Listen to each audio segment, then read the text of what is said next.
दाबड़ा full करके रखे ने इन्हें दो जानवरों और ये अल्हम्दुलिल्लाह माशाल्लाह खा वैन। अस्सलाम वालेकुम टू आल संगात, क्या हाल है जनाब? ठीक ठाक हो? उम्मीद करें सारे भैन बिरा ठीक ठाक हो। अल्लाह पाक सारे बिरावां दे माल जान इज़्ज़त आबरू हर शे दी हिफाजत फरमाए ते अल्लाह पाक सारे मुसलमानां दी बच्चियां दे नसीब बचे फरमाए। कुर्बानी वाले जानवरां दा वंडा मोटा करने वास्ते बहुत ज़बरदस्त और घरेलू पानी वाला वंडा जोड़ा खास कर गुजरां वाले दी स्पेशल तैयार किया वैंदा है और इतना महंगे दाम परचेज करना पौंदा है। वह वंडा तुसां घर दे तेज़ करना तैयार करना है और इंशाअल्लाह तुहानू रिजल्ट भी मिलसी।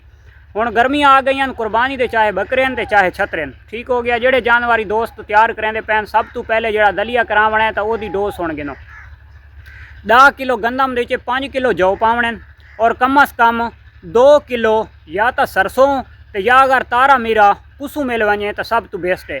अगर वो नहीं मिलता तो सरों कहें कोई होवे, चिट्टी होवे, काली होवे, राया होवे, कोई मसला। तो सरसों कोई मिल वने तुसें सरसों परचेज कर गिननी है। 2 किलो सरसों, 5 किलो जौ, 10 किलो गंदम एदा तुसां करा गिनना है सूजी वंड, ठीक हो गया। चक्की तो सूजी वंड ठीक है तुहाडे घर दे विच आ वड़सी और तुसां गिनना है खल बिनौला, ठीक है। खल बिनौला तुसां पुसा के रखनी है और ये भी नाल पुसा के रखना है, ठीक है। अच्छा ये पुसा के रखना है तकरीबन घंटा 2 बाद ना वो जड़ा दाना हो सी तो वो भी गल वैसी और ख़ास कर जी खल हो सी तो वो भी बिल्कुल गल वैसी, ठीक हो गया। उसनू कट गिनना है, दाबड़े दी च पा गिनना है। अगर तुसा मिनरल देवना चाहते हो तो हाँ यानी कि कैल्शियम पाउडर उसे दे विच 1 चमची ऐड कर देनी है। मिठा सोडा देवना है आधी चमची वो भी उसे दे विच ऐड कर गिननी है। उन्होंने आपस में सही करके रला के तुसा होर फ्रैश ताज़ा पानी उसके उत्ते होर पा गिनना है, ठीक हो गया। दाबड़ा कर गिन सो फुल वो तो पानी वाला वंडा तैयार थी वैसी जेड़ा वो वंडा होंदा जेड़ा आदे रगबत के साथ जानवर खाता है, ठीक है। तो तुसा जनाब जानवर नू शाम वेले रजा पुजा के हर शे खा के चाहे ये वंडा जेले खवावना है वैसे गंदम ते लूसण आपस में अटैक रहिंदी है। जिदा जौ सरसों खल बिनौला नाल ऐड हो सी तो वात अटैक नहीं है। तो जानवर लूसण भी खादी खलोता है, खुश्क खादी खलोता है या सब्ज खादी खलोता है, नो प्रॉब्लम। एक दाल बड़ा फुल करके तो शाम टाइम जानवर देगू रख देवना। इतना लज़त भरा वंडा बन सी तुहाडा कि जानवर जितना एक भी रजा हो सी तो वो जानवर उसनू सारे नू खा वैसी, ठीक हो गया। तो वो जनाब तुसा पहली दिहाड़ तू जानवर इतना पूरा दाबड़ा नहीं खा सकता, तुसा अद्धा दाबड़ा देवना ऐसा ऐसा वधेंदा आना जानवर इंशाअल्लाह तुहाडा दिहाड़ा दे फुलदा सी, ठीक हो गया।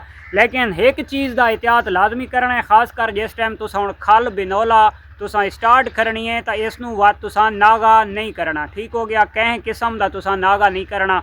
डेली तुसा इसनू 2 टाइम ही खिला सकते हो और शाम टाइम सिर्फ 1 टाइम ही खिला सकते हो। 1 टाइम खिलाओ तो सारा दिहाड़ा 4-8 जानवर ठोक के खावे। शाम टाइम जिस टाइम पानी शानी पी के अपने यहाँ रजा पूजा खलोता हो तो तुसा ये चीज़ अगू रख दे सो तो इंशाअल्लाह जानवर तुहाडा इं खासी ना बिल्कुल चंगा ठोक के खासी और वखियाँ उतू वाला सन। मिठा सोडा भी ऐड करे सो ना बंद थी वन का कोई मसला कहीं किस्म का हाजमा दुरुस्त रहा। और उस तो इलावा जनाब तुसा इस दे विच जिहड़ी सरसों हो सी तो उसनू तेल होर अजाफी देवन की भी कोई ज़रूरत न पोसी। अगर कोई जानवर नू होर अजाफी तेल सादा दोस्त देना चाहता है तो वह अलहदा सरिंज दी च पा के भी दे सकता है। अगर जानवर खावे तो वह तुसा तेल इसे दे विच ऐड करके भी दे सकते हो, ठीक हो गया। इस तो इलावा एक चीज़ तुसा होर भी ऐड कर सकते हो। जिहड़ा दोस्त आके जनाब तेल की जगह दे खल तो तुसा सरसों की खल आप कोलू दू तू घिन के या तो असा आप तेल कढ़ेंदे हो तो खल कोलू वाले ने नहीं देवनी, वो खल घिन के आवनी है। वो इस खल तू भी तकरीबन 1-1/2 घंटा पहले भगो के रखनी है, ठीक हो गया। तो वो खल थोड़ी भगोवनी है क्योंकि उसके चिकनाहट बहुत ज़्यादा होती है तो वो खल ज़्यादा नहीं पावनी, वो थोड़ी भगो के रखनी है। तो वो भी विच पा छोड़नी है क्योंकि वो हल भी बहुत मुश्किल नाल आउंदी है, ज़रा देर घिंदी है, ठीक हो गया। तो उसनू थोड़ा टाइम पहले देवना है, वो पहले भगो के रखनी है। 1 घंटे खन दे विच भी क्लियर थी वेंदी हल थी वेंदी है और वो घंटे दे विच हल नहीं थींदी। जिहड़ी तुहाडी देसी खल हो सी जैनू सरसों की खल आद्यां तो वो पहले भगो के रखनी है। अगर तुसा कुट के पैंदे हो तो वत भी तुसा उस दे विच पा सकते हो। जो अगर तेल देवना चाहते हो तुसा वो खल ऐड ना करना चाहते तो तुसा तेल भी शाम टाइम जनाब सिरिंज दे नाल खास कर जितने सारे न्यू फार्मर हजरात हैं उन्होंने को जानवर नूं दुथणू लग वैंदा है तो इस चीज़ का एहतियात करना है। तुहाडा पल्ला पलाया लखां रुपए का नुकसान कर सकता है एक दुथणू, क्योंकि जानवर तुहाडा मरदा नहीं सकता, मरदा तो नहीं लेकिन तेल दे नाल उसनूं खांसी शुरू रासी और वो जानवर के फेफड़ां ते तेल पै वैंदा है। उस जानवर सर्वाइव नहीं करेंदा, मोटा ताज़ा नहीं थींदा, फरबा नहीं थींदा, ठीक है। दोस्तों बेहतर है तुसा 30 ml वाली सिरिंज गिननी है।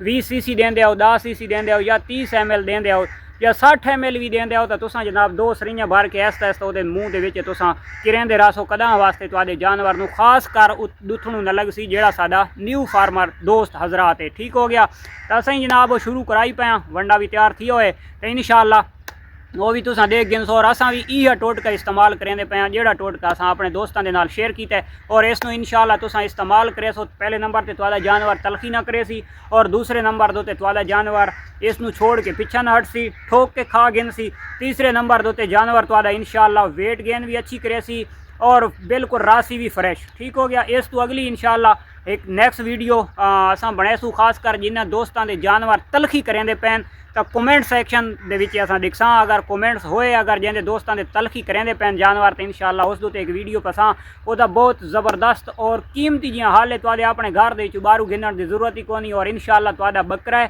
तो चाहे छतरा है आंडू भी है तो इंशाअल्लाह चंद दिनों के विच बिल्कुल बकरी की तरह होवे सी और इंशाअल्लाह तलखी भी खास करना करे सी। अच्छा मारका वो जो पानी वाले वंडे की असां जिक्र करेंदे पिया सी वो ये शक्ल अख्तियार करवे सी ये तुसां देख गिनो ते जानवर खांदे खलोते।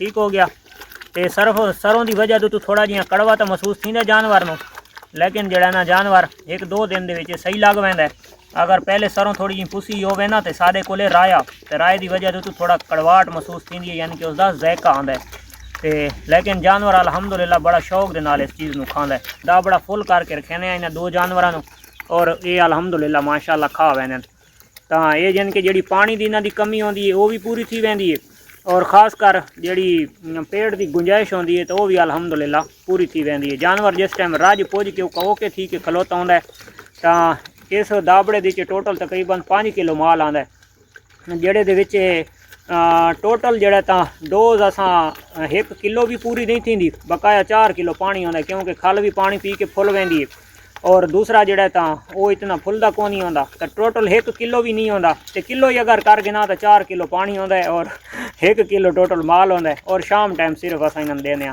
अलहमदुलिल्लाह जानवर सेहत भी ठीक रखेंदा है और ख़ास कर जानवर की जी तलखी होंदी है तो तलखी भी कम करेंदा है और वेट भी अच्छा करेंदा है। तो यह जनाब आज की वीडियो तो मिलते हैं इंशाअल्लाह नेक्स्ट वीडियो तब तक देसो इजाज़त अल्लाह हाफिज़।